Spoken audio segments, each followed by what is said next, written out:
The early morning mist over Subic Bay clung to the water, shrouding the harbor in a veil of mystery and anticipation.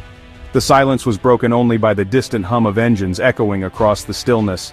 As the first rays of sunlight pierced through the haze, 6 sleek silhouettes gradually emerged on the horizon, their forms growing clearer with every passing moment. The sight was both awe-inspiring and sobering, a powerful reminder of the changing tides in the region. These were not just ships, they were a statement. Each vessel, with its imposing hull and gleaming decks, symbolized strength, unity, and a shared commitment to security. The rising sun of Japan flew alongside the sun and stars of the Philippines, their flags fluttering together in the morning breeze. It was a vivid signal to all watching. A new era of cooperation and partnership was dawning in these waters. On the docks, anticipation filled the air among naval officers and officials. Every face reflected a mix of pride, hope, and the weight of responsibility that comes with such a historic moment.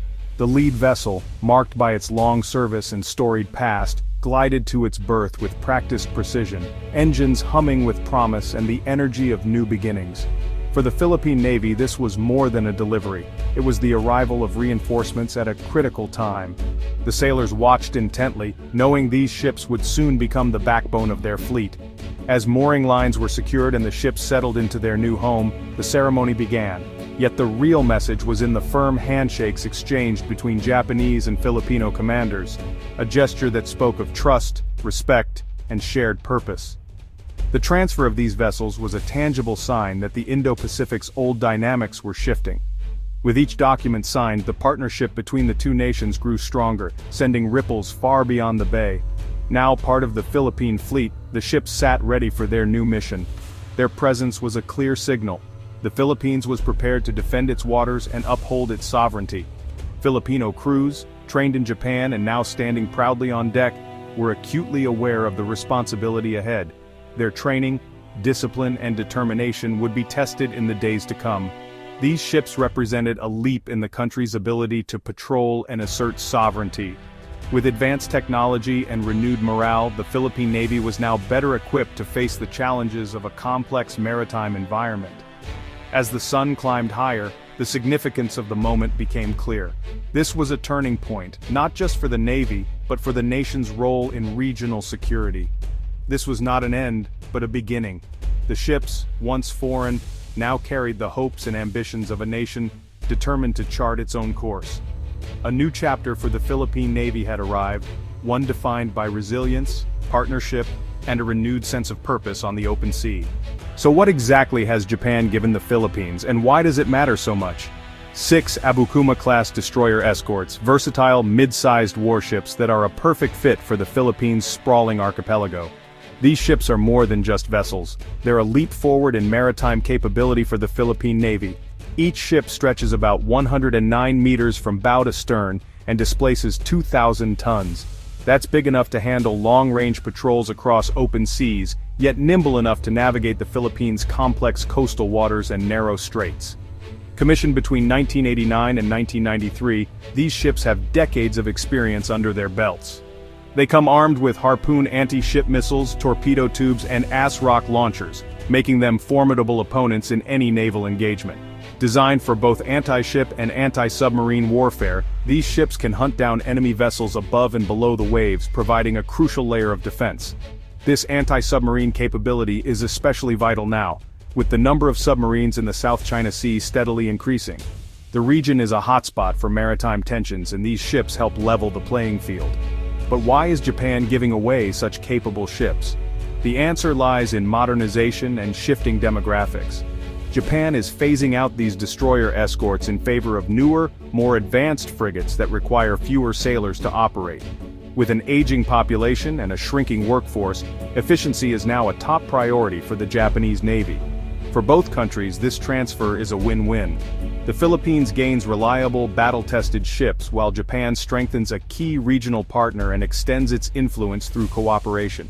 It's a smart move, transforming decommissioned hardware into powerful tools of diplomacy, security, and regional stability. These aren't just old ships gathering rust, they're seasoned veterans, still capable and ready for a new mission in a new home. In Philippine hands, these ships get a second life, serving where they're needed most, protecting vital waters, and helping to secure the future of the region. The real driver behind this transfer? China's growing assertiveness. Over the past decade, Beijing has rapidly expanded its naval presence and military capabilities, signaling a clear intent to dominate regional waters. This shift has sent ripples of concern throughout Southeast Asia and beyond. China's expansive claims in the South China Sea have led to island building, military bases, and harassment of other nations' vessels, including the Philippines. These artificial islands, bristling with radar and missile systems, have transformed once peaceful waters into flashpoints for confrontation. Filipino fishermen and military outposts face constant pressure from Chinese ships, threatening sovereignty and livelihoods.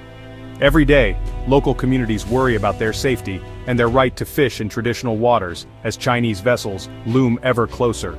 The Philippine Navy is outnumbered and outgunned, making these new ships vital.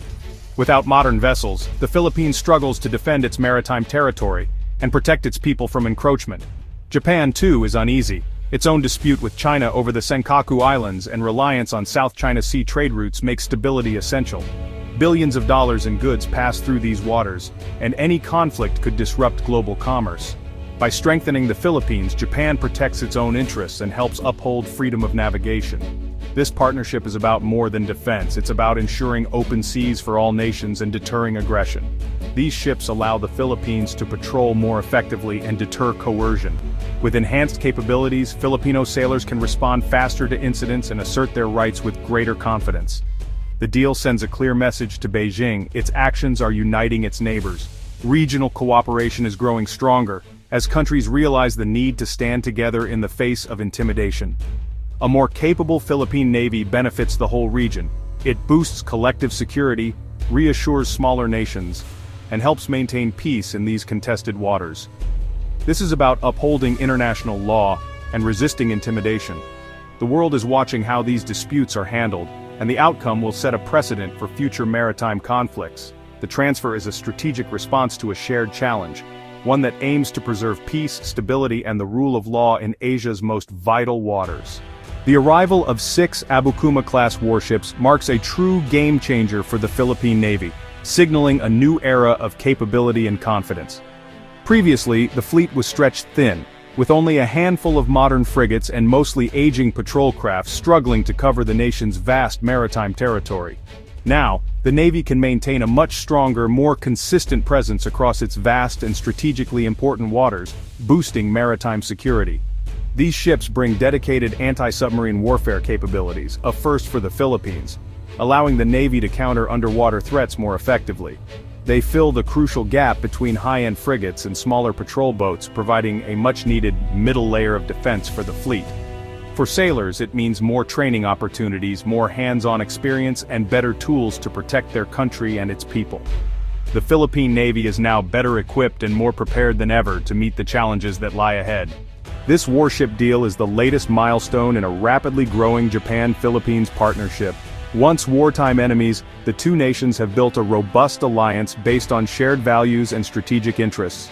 Japan has supplied patrol vessels, maritime aircraft, and advanced radar systems to the Philippines. The new reciprocal access agreement allows both militaries to train and operate together, deepening trust and interoperability. The transfer of major combat ships marks a new level of commitment from Japan. Tokyo now sees Manila as a genuine security partner, not just a recipient of aid. This alliance is reshaping the region's security architecture. Two maritime democracies are standing together to uphold a rules-based order. For Japan, this transfer marks a turning point in its post-war defense policy. Long bound by pacifist restrictions, Japan is now taking a more proactive role in regional security. Supplying major military platforms to allies like the Philippines signals Japan's arrival as a credible defense exporter. The timing is significant. Japan's shipbuilders have also secured a major contract with Australia for next-generation frigates. These deals show Japan is ready to support partners with both new and proven equipment. It's not about aggression, but about being a normal nation contributing to collective security.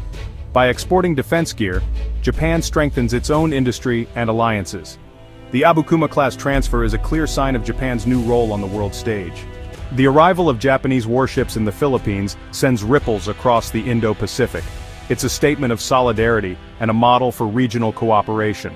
China's actions have driven its neighbors closer together, forging new alliances backed by real capability. Other Southeast Asian nations are watching, considering deeper ties with Japan. This could lead to a network of partnerships, making the region more resilient and less dependent on any single power. The long-term impact depends on responsible use, defending rights, upholding law, and deterring aggression. For the Philippines, these ships mean greater confidence and leverage in negotiations. In a tense region, this gift of steel is an investment in a more secure future.